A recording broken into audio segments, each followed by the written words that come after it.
A very warm welcome to you. Thank you for joining the African Conversation. Now, this week we speak to Dr. Iqbal Surve. He's trained as a medical doctor and he's affectionately known in South Africa as the struggle doctor because of his work with victims of apartheid in the provision of medical care. Now, this included working with African icon Nelson Mandela after his release from Robben Island. We get Dr. Iqbal's views on Africa. You also get to have your say. And as always, we have Africa's Top 10. You're watching the Africa Leadership Dialogues. I'm Julie Gichuru.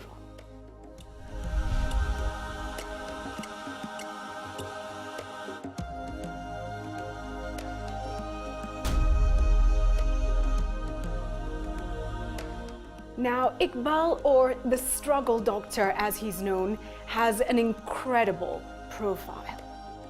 As an anti-apartheid activist, he was arrested and detained several times during the apartheid era. A medical doctor, in 1989 he was honored by Amnesty International for his work with victims of detention and torture in South Africa.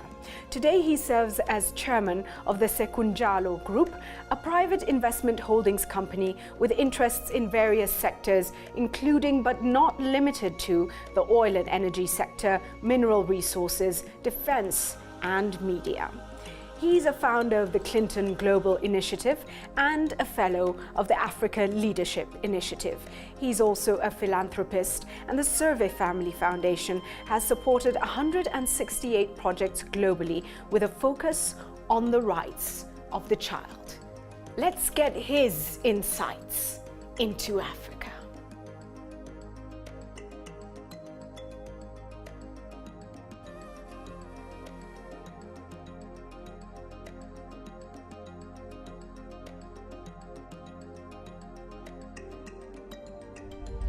Iqbal, thank you for joining us on the Africa Leadership Dialogues. They call you the struggle doctor. Now that's an amazing title. Set the scene for us. How did you acquire this title? And also, what was it like in the struggle against apartheid for South Africa? Julie, thanks for having me on the show, first of all. South Africa before Mandela, before liberation, before freedom, was a very different South Africa in a sense that we had apartheid, and apartheid was institutionalized in that, as an example, there were very, very few black doctors, and I was black in South African terms. Anyone that was not fair-skinned was black. So there were very few black doctors, and when I went to the University of Cape Town, where ironically today I'm a governor and the chairman of the business school, in my first year of medicine, there were only 10 places reserved for blacks out of 200. So that by itself meant that not many black people graduated as doctors, although there were far more black students that applied, because there were about 80,000 black students in the schools at the time, and maybe 5,000 white students. So in a sense, it was very difficult to get into university. And when I trained, we had a situation where I had to have a special permit to study at the university, at Cape Town University, because it was a white university at the time. The government had to give me a special permit, otherwise I wouldn't be able to study. I couldn't treat any white patients or do pathology on white patients. We had different wards, white wards and black wards. So it was a difficult time. But, because there were so few black doctors when I qualified, and also there were even fewer black doctors who were directly involved in the struggle for liberation, and I was one of them. And so I guess that the confluence of the two resulted in many people that were political activists in the struggle, sort of coming to me for medical attention. And of course, at the time when I practiced, it was not for profit. It was as a community doctor. And then one of the things which I did was whenever prisoners came from Robben Island, or they came from prisons to state hospitals because they couldn't get it at the military hospital, for whatever reason, I'd set up a network, an underground network of nurses and doctors and other people working in the hospital that used to exchange information and pass it on to the ANC and in the underground. And so that was one of the things. And then I think also because of my own experience having been detained during these struggle years, I saw the impact that detention has on your mind, on your body, on your family, on your friends, both if you're tortured, if you're spending time in solitary confinement. And I thought, you know what, it's very important to develop a program for my comrades, if you like, that would help them to recover quicker from the trauma of detention. And so I, with a group of other people, started a very extensive national program on detention and torture to help people to overcome it, you know, and the irony of the program is that we used a lot of white psychologists and doctors and nurses by necessity to actually help political prisoners overcome that. Well, that's incredible because it shows us just how many people were engaged in that struggle against apartheid and also the diversity of the people as well. Iqbal, tell us now about your personal experience with detention. Mine was as a young person. I was still in high school, my first detention. And quite a few of the ministers in the Zuma cabinet today were, you know, part of the student movement with me. And so it was very unpleasant because firstly, my parents were quite conservative, you know. They focused on education at all cost and didn't want me to get involved in this struggle, which was seen as not something that they should be doing. How old were you at that time? Oh, I must have been at least about, I would say, 15 or 16, yeah. And then, you know, as I got involved at my school, I was the head of the SRC, Student Representative Council, and then it was a bigger student body, and I became the president of that. And so my involvement was initially through the student movement, and then I got detained in that time as a student, as a pupil, and then subsequently, you know, for actually, I used to have the security police raiding my practice to find information on, you know, the political activists or underground guerrillas that we treated, because I had a group of doctors who used to treat people that were injured by the police or the security people, the apartheid security people.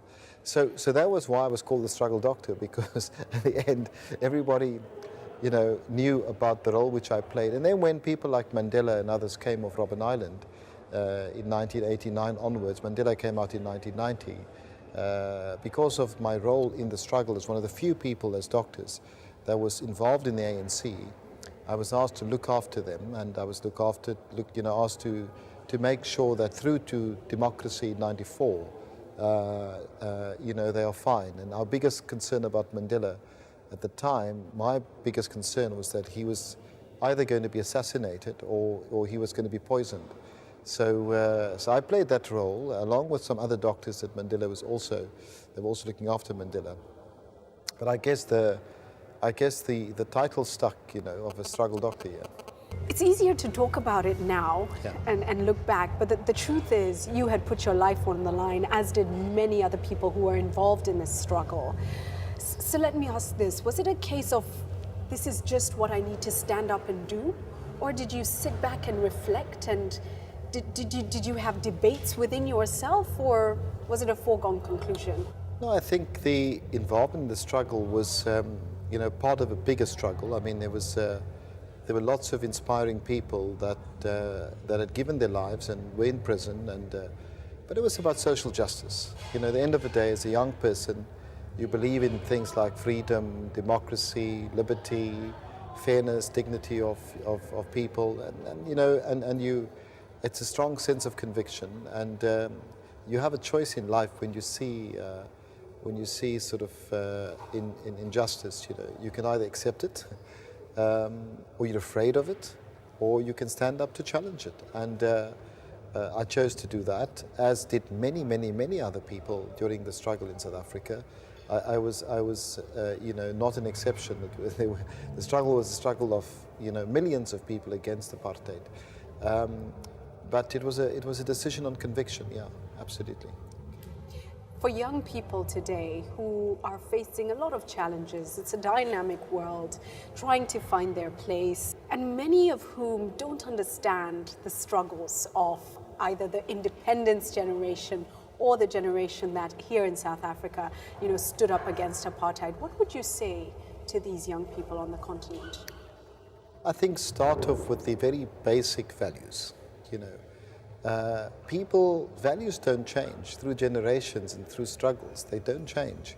The values of respect for every single person, treating people with respect and dignity, and understanding that, you know, whether you're rich or poor is meaningless, whether you're white or black is meaningless, whether you're a professor or a worker is meaningless. At the end of the day, people are people. They're human beings, they have feelings, they have thoughts, they have ideas, and that must be your very basis on how you think and what you do. And that must apply not just to your neighbors and your friends, but to your country. It must apply to the continent. So if you start thinking that every life is valuable, irrespective of who the person is, even the life of your enemy is valuable. You know, Mandela taught me that. The close times that I spent with him is never to be angry, never allow anger to determine what you do. And I think for young people, that's so important, you know, for them, young people are different, and they do things differently, and it's okay. And they certainly should not have the baggage of our generation. But at the same time, you know, they must grow up with this deep sense of respect for people, and understanding that, you know, wealth does not make you important, and wealth does not make you more valuable than someone that's not that wealthy. And I think those are the kinds of lessons. Be centered, you know, in what you do. Try and have a purpose no matter how young you are.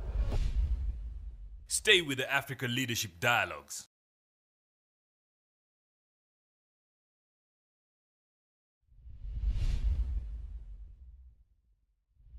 Back to South Africa at that pivotal time when you have the task of taking care of Mandela and others, making sure they're safe and well, a huge task.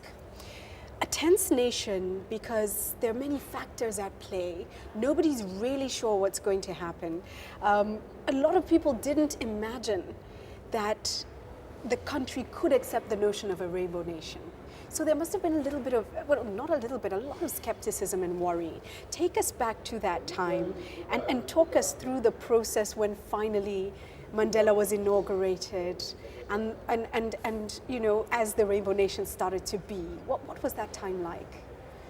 Well, you know, I think there were lots of people that were involved with Mandela, including myself. I wasn't the only one, and lots of people were privileged to be part of his story and his life.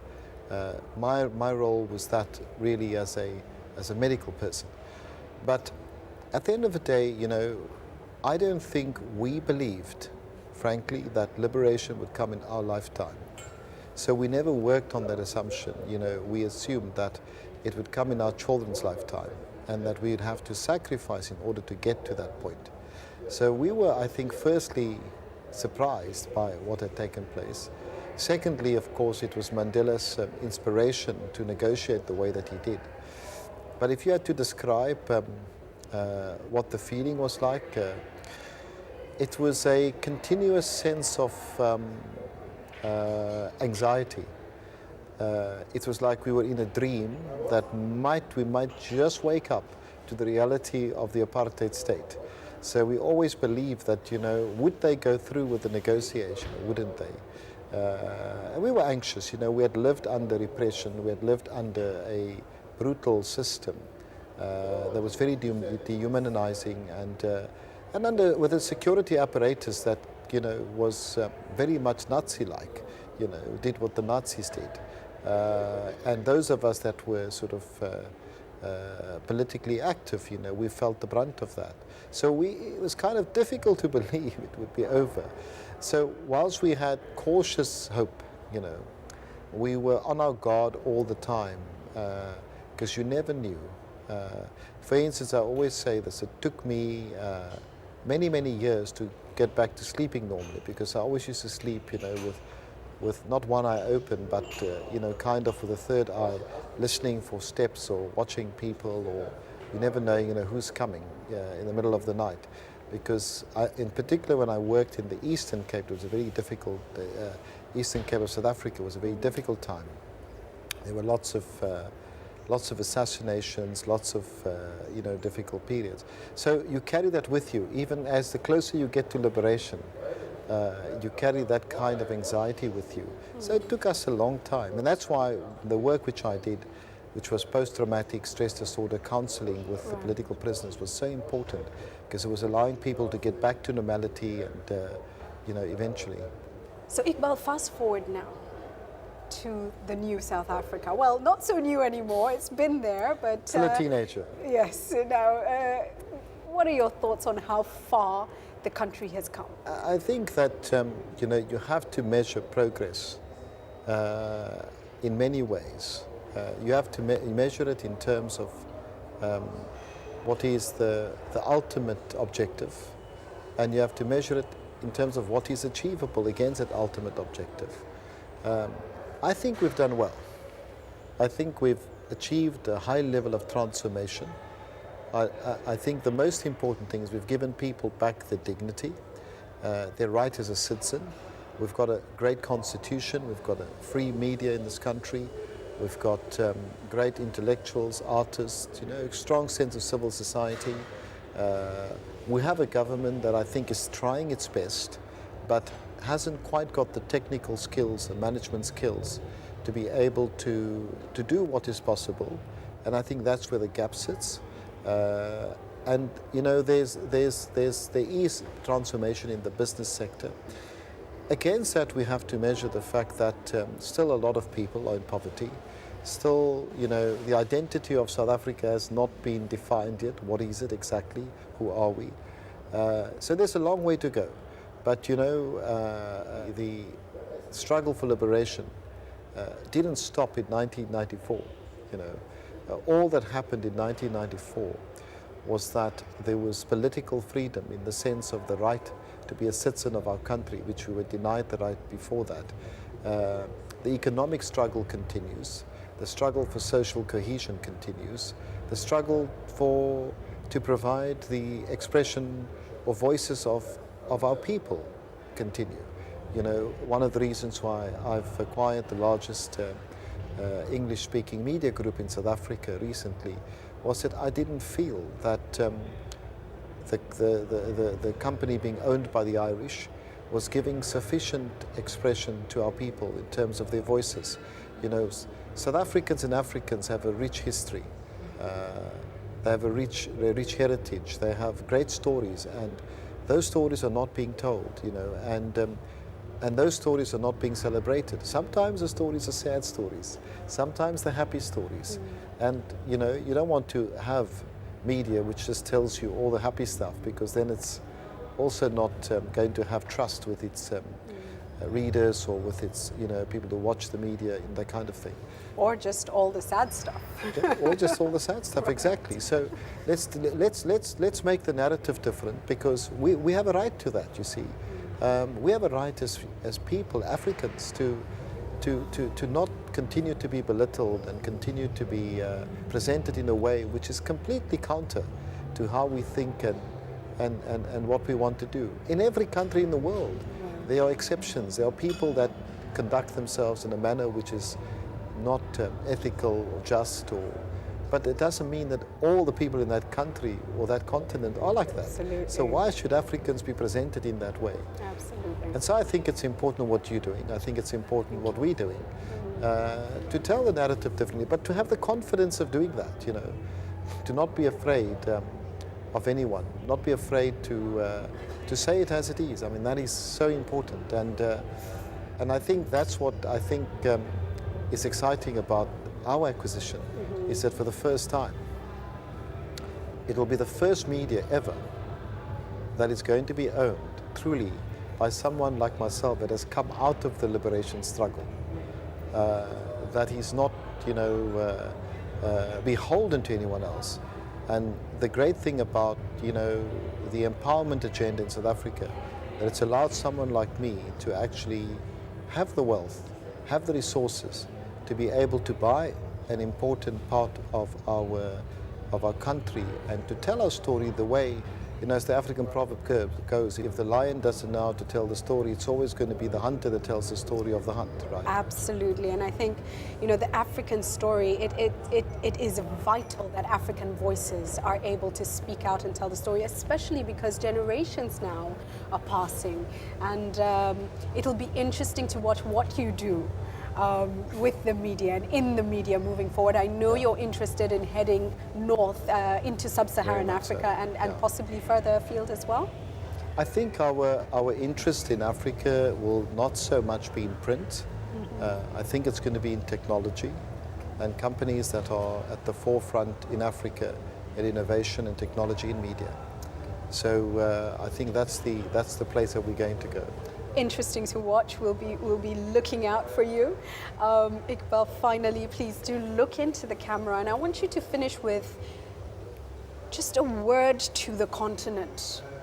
If we have a vision for an Africa that offers a life of dignity to the African people, opportunity, success and significance, what words of advice do you have for how we can all play a role to get there? I think Africa must have a vision. That's very, very important. But more than that, Africans have great heart. It's a matter of finding the balance between the mind and the heart. If we do that, we'll create huge success on the continent. And I believe that Africans are on the cutting edge of creating that success.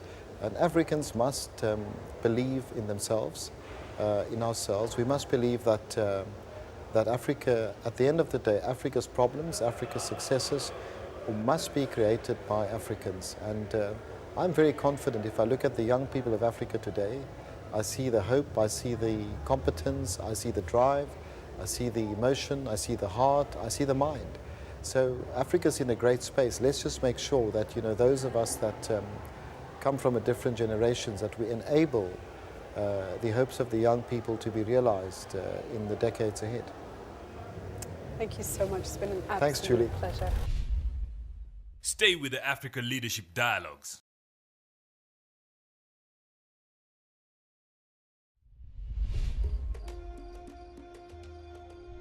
What a fascinating journey. And although Africa still has numerous challenges today, perhaps the younger generations should ask, if we lived in the Africa of yore, would we have succeeded against all those odds? And indeed, what are we doing now to shape the destiny of this great continent? Well, time now for your say. To take part in our weekly hangouts, go to our G+ page, Africa Leadership Dialogues. On Facebook, Africa Leadership Dialogues. On Twitter, @AfricaLD. This week we asked you, in your own view, what does good governance entail? John Gashoni says, good governance entails hard work, commitment, dedication, teamwork and service to the best of one's ability. Alan Kiprono says, good governance entails integrity, responsibility and inclusiveness. And Africa's Top 10. On Africa's Top 10 this week, we feature the best governed countries in Africa. This is according to the Positive Peace Index PPI 2013 list. The PPI measures the strength of the attitudes, institutions and structures of 126 nations to determine their capacity to create and maintain a peaceful society.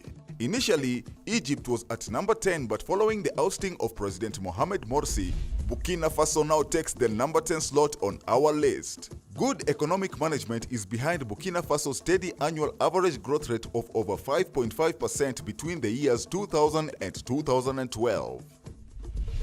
At number 9 is Rwanda. Paul Kagame's administration has been very active on issues of women empowerment. Rwanda achieved the infant mortality Millennium Development Goal in the past year and is on track to achieving another 3 by the 2015 deadline.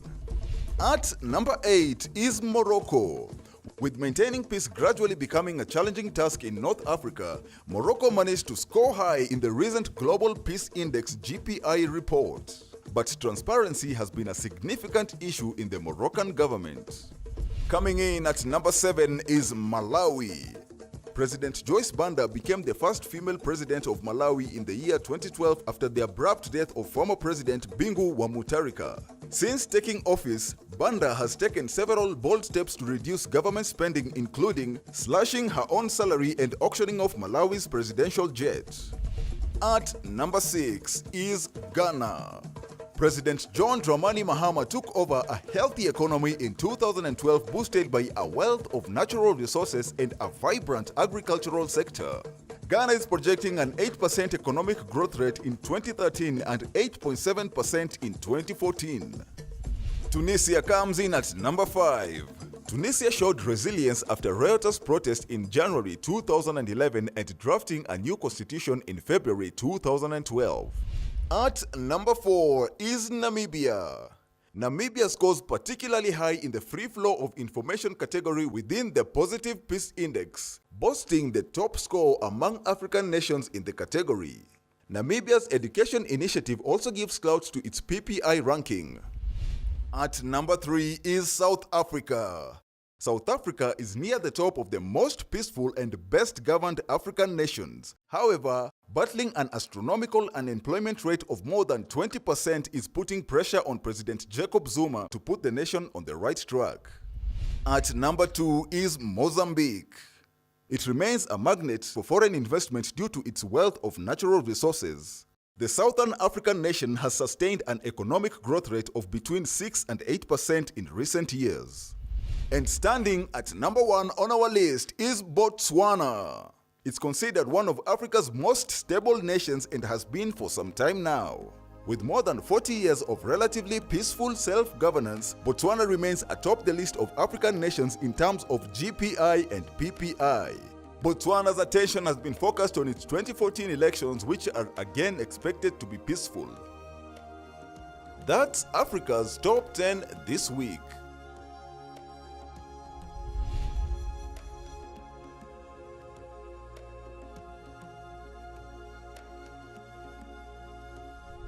We close this week with a quote from slain anti-apartheid activist Steve Biko. He was assassinated in 1977, but he had a passion for Africa and was willing to put his life on the line for a free Africa. He said, "In time, we shall be in a position to bestow on South Africa the greatest gift, a more human face." Now, thankfully, this did happen for South Africa, but in many parts of the continent where there's still conflict, can we indeed all play a role in helping to ensure that there is a human face? With that, I close the show tonight. Blessings to you and blessings to Africa.